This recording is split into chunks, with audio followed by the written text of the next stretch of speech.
Hello,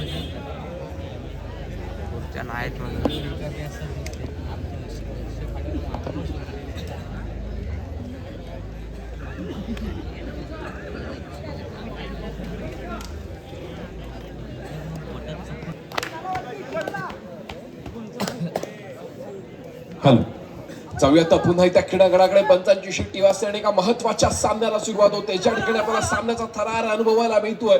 एका ठिकाणी आपण बघतोय दापोली तालुक्याचा दादा संघ म्हणून ओळखला जाणार गजानन संघर्ष केळशीचा संघ, तर दुसऱ्या बाजूला आपण बघतोय ज्या संघाने फार मोठ्या कष्टाने, फार मोठ्या प्रयत्नाने आणि फार मोठ्या मेहनतीने इथपर्यंतचा प्रवास केलाय, अर्थातच वरदविनायक मौजे दापोलीचा संघ, जो आजच्या आणि अर्थातच या वर्षीच्या संपूर्ण पर्वामध्ये मला वाटतं प्रथमच या क्रीडांगणावरती दाखल झाला असेल आणि फार सुंदर कामगिरी करत नक्कीच इथपर्यंतचा प्रवास सज्ज केला. आणि यावेळेला मात्र आज आपण खेळण्यासाठी सज्ज होतोय. वरदविनायक संघाच्या माध्यमातून गजानन संघर्ष केळशी या संघाच्या विरोधामध्ये हा संघ आपल्याला दाखल झालेला पाहायला मिळतोय. नमस्कार. फार महत्वाचा सामना आपल्याला इथे अनुभवायला मिळतोय. सिद्धार्थ कामेरकर या सामन्यावरती अतिशय तीक्ष्ण नजर ठेवून असलेले आपल्याला अनुभवायला मिळत आहेत. सोबत समालोचक मिलिंद सुर्वे माझ्यासोबत जोडले गेलेले आहेत. या सामन्याच्या पंच पॅनलसाठी सज्ज झालेले आपण बघतोय. सामन्याच्या सरपंचांच्या भूमिकेमध्ये सालदरी गावचे सुपुत्र समीर सर शेवडे, लाडघर गावचे सुपुत्र, पंचांच्या भूमिकेमध्ये आपल्याला दापोली तालुका पंच प्रमुख ऋषाल उर्फ दादू सुर्वे पाहायला मिळत आहेत. तर सोबतच कर्दे गावचे सुपुत्र तुषार पाटील पंचांच्या भूमिकेमध्ये, तर गुणलेखकाचं काम सांभाळतायत लाडघर गावचे सुपुत्र श्रीकांत उर्फ दादू तोडणकर, बदर सभा सांभाळतायत दीपकजी, दापोली तालुक्याचे श्रेष्ठ आणि ज्येष्ठ पंच अर्थातच दीपक सर बोरकर. यापुढे होणारा सामना हा अंतिम सामना आपल्याला अनुभवायचा आहे. अर्थातच या सामन्यामध्ये देखील आपल्याला अनेक प्रश्नांची उत्तरं मिळणार आहेत आणि या पुढच्या सामन्यामध्ये आपल्याला सर्वच प्रश्नांची उत्तरं मिळणार आहेत. अर्थातच या पुढचा सामना हा अंतिम सामना असणार आहे. चालू सामन्यामधील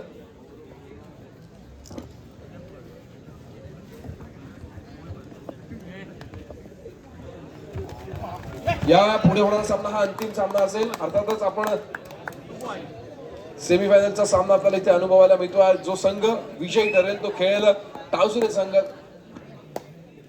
जो संघ विजयी ठरेल तो खेळेल टावसुरे संघासोबत. टावसुरे संघाला खेळण्याच्या दृष्टीने पहिला पुकार. फार महत्वाची लढत आणि महत्वाचा सामना इथे आपल्याला अनुभवायला मिळतो.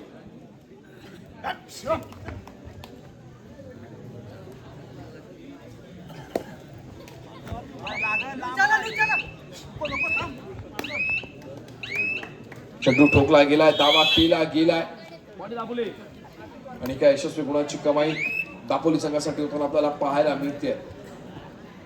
प्रत्युत्तरासाठी सज्ज होतोय सिद्धेश गौरव, दापोली तालुक्याचा लाडका खेळाडू. जीव या खेळाडूला आपण बघतोय यशस्वीरित्या रनिंग हँड टच करतोय.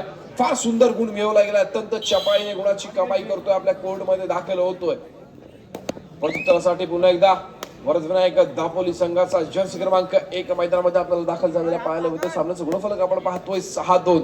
6 गुणांवरती जाऊन बसतोय गजानन संघर्ष केळशी संघ, तर दुसऱ्या बाजूला 2 गुणांवरती खेळतोय वरदविनायक मौजे दापोलीचा संघ.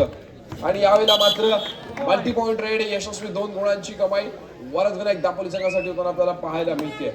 चालू सामन्याचं गुणफलक 4-6. 4 गुणांवरती मौजे दापोलीचा संघ, तर 6 गुणांवरती गजानन संघर्ष केळशीचा संघ आपल्याला पाहायला मिळतोय.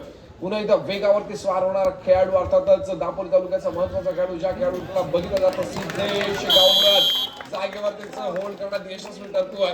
सांघिकपणीचा उत्तम नमुना सादर केला जातो वरदविनायकच्या माध्यमातून. प्रत्युत्तरासाठी सज्ज होतोय जर्सी क्रमांक 6. समोर 4 खेळाडूंचं क्षेत्ररक्षण, रत्नागिरीचा टायगर बंटी आंबेकर, कबड्डीचा मास्टरमाइंड पिंटा आंबेकर, निशांत आंबेकर, 3 भाऊ मैदानामध्ये दाखल आहेत. तर आपण राईट कॉर्नरचा विचार करतो जर्सी क्रमांक 10 देखील मैदानामध्ये उपस्थित आपल्याला 4 खेळाडू क्षेत्ररक्षण पाहायला मिळत आहे. अर्थातच गजानन संघर्ष केळशी संघाचं दरम्यान गजानन संघर्ष केळशी संघाच्या आपण बॅक साईडला जर विचार करतोय प्रतिकेश खोत आपल्याला इथे उपस्थित झालेले पाहायला मिळत आहेत. त्यांच्या चेहऱ्यावरती आपल्याला नक्कीच आत्ताच नव्हे तर कायम स्वरूपी आपल्याला स्मित हास्य पाहायला मिळतं. फार मोठ्या मित्र परिवारामध्ये नाव असलेलं व्यक्तिमत्व आहे प्रतिकेश खोत. जाऊया तर पुन्हा एकदा मर्चंट नेव्ही मध्ये भूमिका बजावणारे प्रतिकेश खोत नुकतीच रजा घेत आहेत आणि आपल्या गावाला येत आहेत. सोबतच आपल्या संघासोबत पुरोंडीच्या क्रीडांगणावरती दाखल झालेले आपल्याला पाहायला मिळत आहेत. जाऊया तर पुन्हा एकदा क्रीडांगणाकडे, ज्या ठिकाणी आपण बघतोय जर्सी क्रमांक 6 वरदविनायक दापोली संघाचा चढाईपटू फार महत्वाची भूमिका बजावताना आपल्याला पाहायला मिळतोय. नक्कीच फार सुंदर प्रयत्न केला जातो दोन्ही संघांच्या माध्यमातून.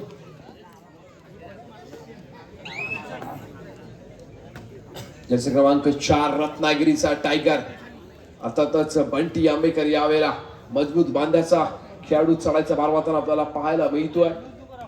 अनुभवाचा परिपूर्णतेने वापर करणारा खेळाडू आहे. यावेळेला मात्र तिसऱ्या चढाईची इशारत होते. डू ऑर डाय रेड आहे मित्रा, रिकाम्या हाताने मागे फिरून चालणार नाहीये. परत विनायक दापोली संघाचा 5 नंबरची रस्सी परिधान केला चढाईपट्टू. यावेळेला मात्र चढाई खोलवर केली गेली आणि त्याच वेळेला अँकल होल्ड सक्सेस ठरला. एका यशस्वी गुणाची कमाई गजानन संघर्ष केशी संघासाठी होताना आपल्याला पाहायला मिळते. प्रत्युत्तरासाठी पुन्हा एकदा बंटी आंबेकर सलग दुसऱ्या चढाईचा भार व्हायला जातोय बंटीच्या माध्यमातून. याच मागची चढाई देखील बंटीच्या माध्यमातून आपल्याला पाहायला मिळाली. बंटी रिकाम्या हाताने आपल्याला आपल्या कोर्टमध्ये दाखल होताना पाहायला मिळाला. यावेळेला मात्र बंटी भरीव अशी कामगिरी करण्याच्या विचारामध्ये असलेला पाहायला मिळतोय. दरम्यान निकालावरती समाधान मानलं जात आहे. वेळेचा परिपूर्णतेने वापर केला जातोय.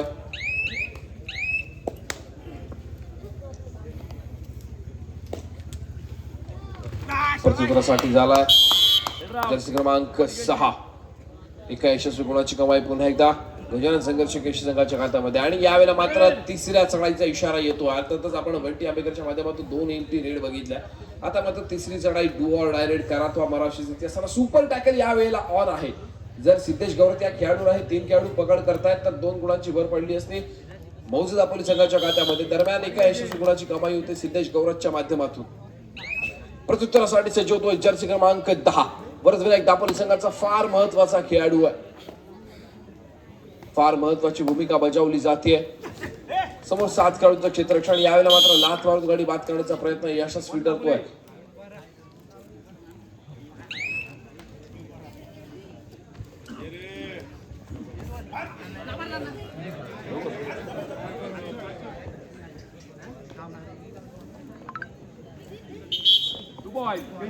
यशस्वी 2 गुणांची कमाई जिमीच्या माध्यमातून होता आपल्याला पाहायला मिळते. आता मात्र ऑल आउटच्या उंबरट्यावरती भरत विनायक मौजे दापोलीचा संघ निदान रेषा यशस्वीरित्या पार करतोय. समोर 7 खेळाडूंचं क्षेत्ररक्षण. उजव्या कोपऱ्यामध्ये खोलवर चढाई सजवली जाते. बोनस गुण मिळवण्याचा प्रयत्न केला जातोय.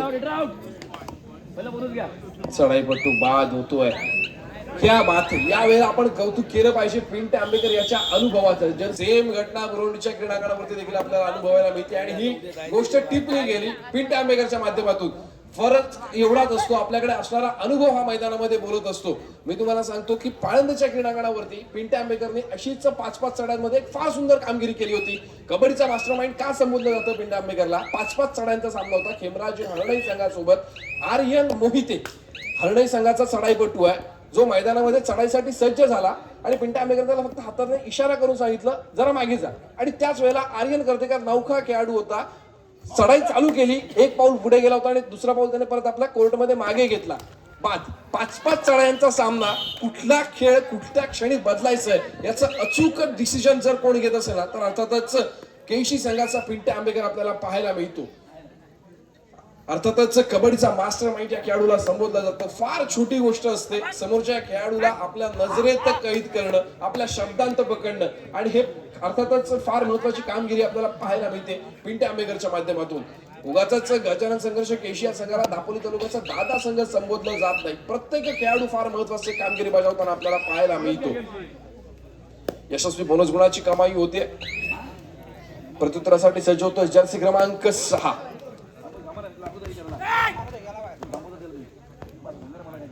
नक्कीच सिद्धार्थ सर. प्रत्येक खेळाडू ज्यावेळेला आपण मैदानामध्ये महत्वाचं म्हणत असतो ना आपण कधीतरी शिवचरित्राचा अभ्यास केला पाहिजे. शिवचरित्रामध्ये जेव्हा आपण अभ्यास करतो नक्कीच आपल्या लक्षात येईल की छत्रपती शिवाजी महाराजांनी संपूर्ण 50 वर्षाच्या कालखंडामध्ये 1 चाल आणि 1 माणूस परत कधीच नाही वापरला. शिवाजी महाराजांनी ज्या वेळेला सुरतेवरती छापा प्रत्येक वेळेला माणूस वेगळा. शिवाजी महाराजांनी आपलं जे राजकारभार आहे हा संपूर्ण स्वराज्याचा कारभार चालण्यासाठी एक मंत्रिमंडळ नेमलं होतं आणि अर्थातच ते मंत्रिमंडळ आपल्याला थोडक्या शब्दात सांगायचं झालं तर आपल्याला नक्कीच म्हणता येईल की प्रधान अमात्य सचिव मंत्री सुमंत न्यायाधीश धर्मशास्त्री सेनापती त्यात असे सुजाण अष्टप्रधानी शिवमुख्य राणा. नक्कीच काय सुंदर शब्दामध्ये त्या संपूर्ण मंत्रिमंडळाचं वर्णन केलं गेलंय. संपूर्ण 8 मंत्रिमंडळ पद आहे ते दाखवले गेलंय. प्रधान असेल, अमात्य असेल, प्रधान अमात्य सचिव मंत्री, सुमंत न्यायाधीश, धर्मशास्त्री, अर्थातच हे 8 पद, त्याचप्रमाणे सोबतच सेनापती त्यात असे सुजाणा, अष्टप्रधानी, शिवमुख्य राणा, हे संपूर्ण 8 मंत्रिमंडळ आपल्याला एकाच 4 ओळींमध्ये आपल्याला बांधलेलं पाहायला मिळतंय. फार सुंदर वर्णन आपल्याला त्या ओळींमधून पाहायला मिळतं. नक्कीच ज्याप्रमाणे आपण शिवचरित्राचा अभ्यास करतो ना, आपल्याला फार गोष्टी पाहायला मिळतात, फार गोष्टी अनुभवायला मिळतात. नक्की ज्यावेळेला आपण 4थीच्या इतिहासाचा अभ्यास करतो, आपल्याला शेवटचा पॅराग्राफ अनुभवायला मिळतो की काळ्या कुट्ट अंधारात आपली दिशा ठरवून वाट काढायची असते. संकटे आली असता डगमगून न जाता त्यांवर मात करून पुढे जायचे असते. बलाढ्य शत्रूशी आपल्या तुटपुंज बळाने आपले झुंजतेत सामर्थ्य वाढवत जायचे असते. सहकार्यांना उत्साह देत व शत्रूला सतत चुकवत आपले यश मिळवायचे असते.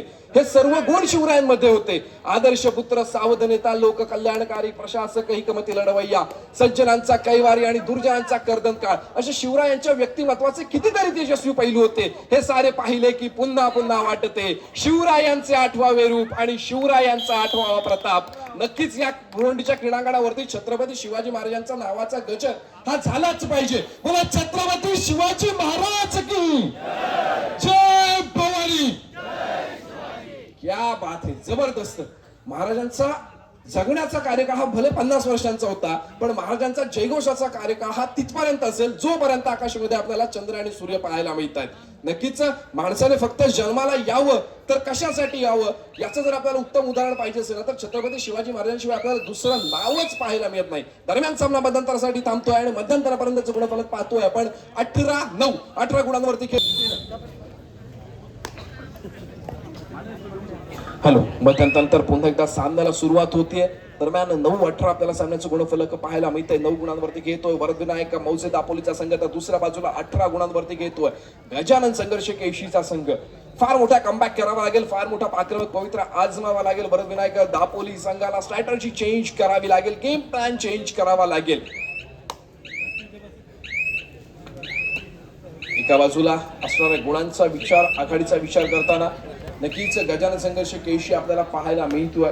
असलेली गुणांची आघाडी शेवटच्या क्षणापर्यंत टिकवण्याचा प्रयत्न केला जाईल. एक एक गुण महत्वाचा असतो. अनेक दिग्गज खेळाडू आज आपल्याला गजानन संघर्ष केशी संघाच्या माध्यमातून सज्ज झालेले पाहायला मिळत आहेत.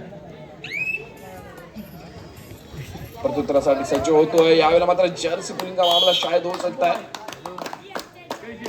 एका यशस्वी गुणाची कमाई गजानन संघर्ष केशी संघासाठी.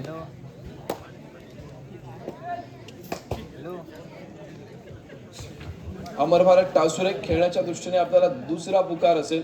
चालू सामना संपताच आपल्याला अंतिम सामन्यामध्ये आपण सर्वजण अंतिम सामन्याचे साक्षीदार आणि शिलेदार बनणार आहोत. रात्रीच्या विद्युत प्रकाशोत्सवात चालू असलेली भव्य दिव्य अशी तालुकास्तरीय कबड्डी स्पर्धेचा आजचा दुसरा आणि अंतिम दिवस आणि अंतिम दिवसामधील अंतिम सामना आपल्याला या पुढचा अनुभवायचा. एका ठिकाणी असेल कालच्या सत्रामध्ये ज्या संघाने आपला अंतिम सामन्यामध्ये प्रवेश निश्चित केलाय असा सिद्धार्थ कामेरकर याच खेळाडूचा संघ ओळखला जातोय सध्या, तो अमर भारत टावसुरेचा संघ. तर दुसऱ्या बाजूला असणारा चालू सामन्यामधील विजयी संघ.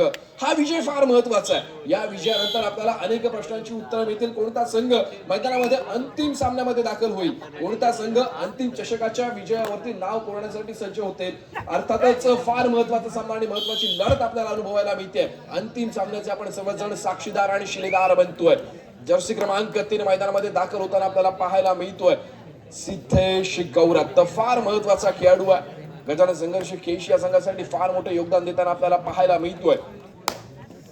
चेंडू ठोकला गेला, दावा केला गेला. एका यशस्वी गुणाची कमाई सिद्धेश गौरवच्या माध्यमातून पाहायला मिळते आपल्याला गजानन संघर्ष केशी संघासाठी. दृश्य यशस्वीरित्या पार करतोय जर्सी क्रमांक 1 समोर 7 खेळाडूंचं चित्ररक्षण.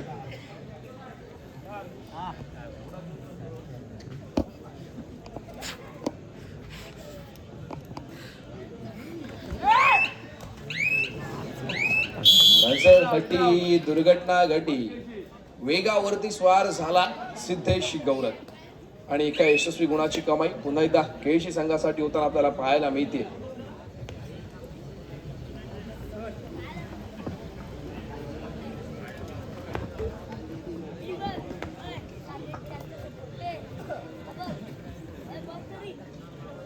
सुपर टॅकल ऑन असताना जर्सी क्रमांक 1 मैदानाचा ताबा सांभाळताना आपल्याला पाहायला मिळतोय. नाताने मागे फिरला, प्रत्युत्तरासाठी सज्ज होतोय वरदविनायक दापोली संघाचा चढाईपटू.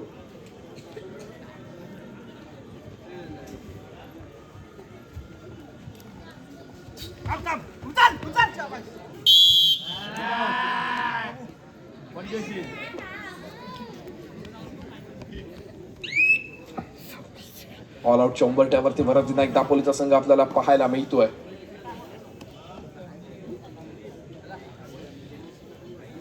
एका यशस्वी गुणाची कमाई करतोय. अर्थातच ऑल आउट मुळे अजून 2 गुण अतिरिक्त मिळतील. प्रत्युत्तरासाठी सज्ज झालाय जर्सी क्रमांक 6. निदान रेषा यशस्वीरित्या पार करतोय.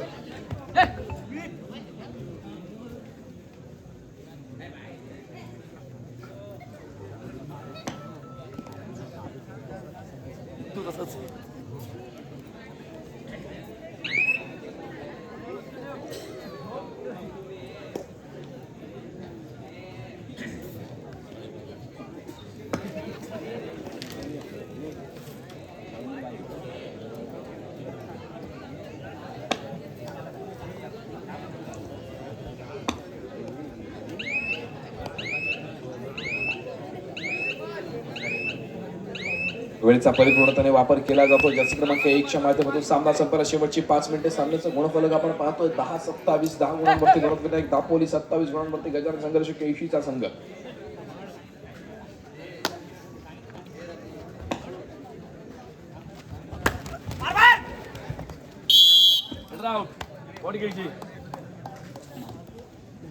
एका यशस्वी गुणाची कमाई पुन्हा एकदा गजानन संघर्ष केशी संघाच्या माध्यमातून उत्तर आपल्याला पाहायला मिळते. दरम्यान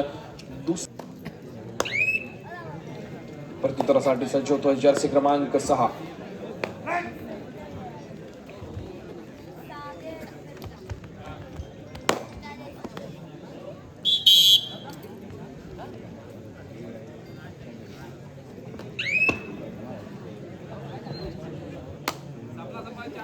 सामना संपायला शेवटची 4 मिनिटे. शेवटच्या 4 मिनिटांचा खेळ शिल्लक. सामन्याच्या सरपंच समीर सर शेवडे आपला इशारा करताना पाहायला मिळत आहे.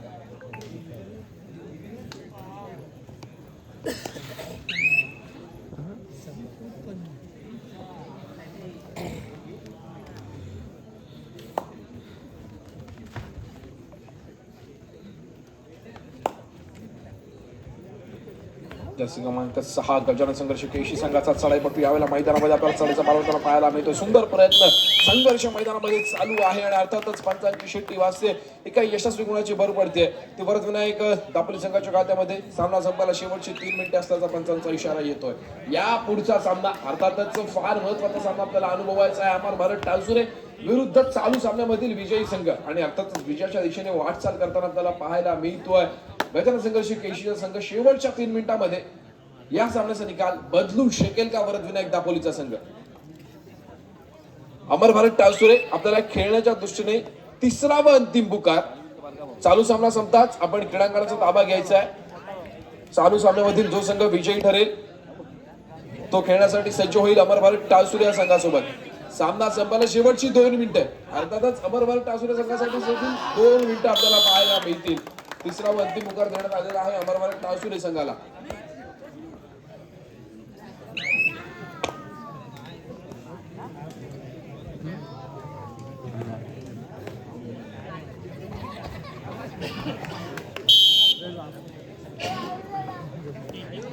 फार सुंदर खेळ दोन्ही संघाच्या माध्यमातून सादर केला गेला. सामना संपायला शेवटचे 1 मिनिट. क्रीडा रसिको, ज्याप्रमाणे आपण गजानन संघर्ष केशी संघाचं वारंवार कौतुक करतो. अनेक दिग्गज खेळाडू आपल्याला घडताना पाहायला मिळत आहेत. आपला अधिकार आहे, आपला हक्क आहे. नक्कीच आपण वरद विनायक मौजे दापोली या संघाचं देखील तितकंच आवर्जून कौतुक केलं पाहिजे या गोष्टीसाठी की वरद विनायक मौजे दापोलीचा संघ संपूर्ण पर्वामध्ये पहिल्यांदा खेळतोय आणि अर्थातच चालू सामना सेमीफायनल पर्यंत दाखल होतोय. सर्व क्रीडा रसिकांना विनंती आहे की एकदा जोरदार टाळ्या झाला पाहिजे तर वरद विनायक दापोली या संघासाठी. खरंच प्रत्येक खेळाडूचा प्रवास हा खडतर असतो.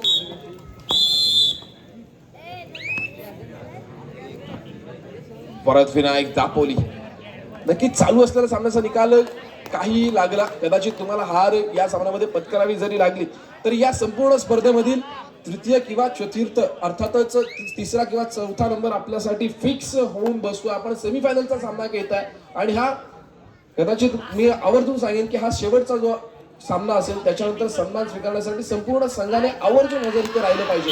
आपण संपूर्ण पर्वातील पहिली टुर्नामेंट घेत आहे आणि सेमीफायनल मध्ये आपण खेळत आहे याचं भान आपल्याला असलं पाहिजे आणि फार महत्वाचा विजय आपण प्राप्त करताय. नक्कीच अनेक संघ तयार होतात, अनेक संघ बंद देखील होतात, पण प्रत्येक संघाचा खेळाडू कुठे ना कुठेतरी चमकलेला आपल्याला पाहायला मिळतो. पैकीच वरदविनायक दापोलीचा